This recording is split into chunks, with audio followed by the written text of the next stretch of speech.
Ladies and gentlemen, if you clicked on this video, chances are you want to learn how to study fast and get an A+ in all your classes. Well, you're in the right spot. My name is Collin and I'm a student at Yale University studying computer science. And in this video, I'll teach you how to get perfect grades with ease in the least amount of time possible. Listen, the reason why most students get bad grades is because they don't study. And the reason why they don't study is because it takes too long. I get it, I've been there. But guess what? It doesn't have to be that way. In high school, I got a 4.0 GPA while studying max 2 hours a day. I've probably taken over 100 exams and many different classes. And what I can tell you is that studying effectively is a choice. All you need is the right mindset and the right strategy. So the first thing you want to do is rewire your mindset. And there are 3 key things you must do. The first thing you want to do is realize that the time you spend studying does not equal knowledge gained. Look, I always hear a lot of students saying stuff like, "Oh, I studied for 12 hours today," or "Oh, I studied until 2 a.m. yesterday." Listen, I don't know about you, but for me,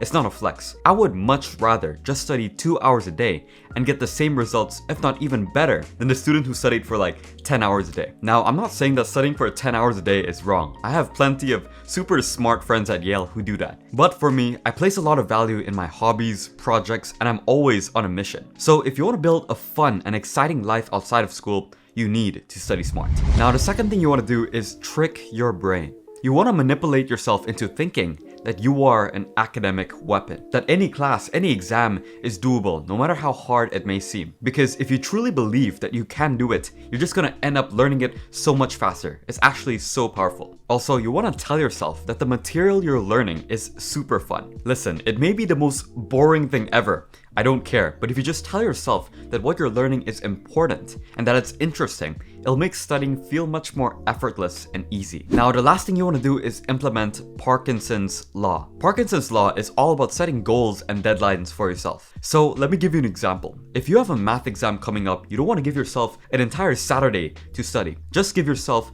2 hours to study on that Saturday, or 3 hours max. Because if you give yourself too long of a time span to get work done, you're just gonna end up wasting lots of time. So what you wanna do is schedule in shorter study sessions. But during those study sessions, you're locked in and fully focused. So it sounds kind of counterintuitive because it's almost like you're limiting your study time. But paradoxically, that's when you're going to become the most productive. Guys, once you adopt these 3 key mindsets, you'll be able to study much more effectively. With that said, the next thing you want to do is learn active recall. Active recall, in my opinion, is the best study technique. And the basic idea is that instead of just reading the textbook, you're learning through testing. You're learning through answering questions. So I just finished watching Andrew Huberman's 2-hour video on studying. And the main takeaway I got was that testing is the best way to study. And the reason why it's so effective is because of the forgetting curve, which is a concept that basically says we quickly forget new information unless we keep practicing it. Guys, our brain learns faster when we're trying to retrieve some information. So if you have an exam coming up or you're trying to study for some class,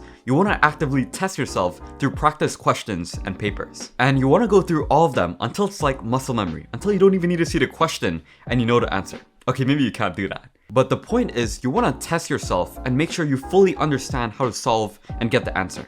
Also, pro tip, redo your homework or quizzes that are already graded, especially for the questions that you got wrong. Guys, you want to try to learn how to get the correct answer as soon as you get the feedback. So if you get your homework today back from your teacher, don't wait for 1 week until you look over for your corrections. Do it on the same day because your brain will be able to retain that information much longer. Guys, active recall is literally a cheat code. If you can get in the habit of studying through testing, you'll be able to study effectively and ace all your classes with ease. Now, you also want to make studying fun. And the way I personally do this is through creating flashcards on Quizlet. Basically, from your class notes or slides, you want to transform them into questions, where you're treating it almost like a game. By the way, don't expect that you can solve all the questions in your flashcards the first time. It's supposed to be challenging. The Yerkes-Dodson law talks about how if you're challenged, it can actually be a benefit for your learning. So challenge yourself a bit and try to make it fun. Pro tip, you can use ChatGPT and ask it to transform your notes into questions. It's easy to do, super simple, and super effective. Now, a lot of you guys are probably wondering, should I study alone or should I study with friends? Honestly, most of the time I study alone, and I recommend studying alone because you can focus better. But sometimes studying with friends can be refreshing, although most of the time we just end up talking about life. But if you're bored of your work environment, going to a cafe or library with a friend can make studying more fun. But honestly, 95% of the time, I'd recommend studying alone. I like to separate my study time from my playtime. Now, you also want to remove all distractions. A couple of things you want to do.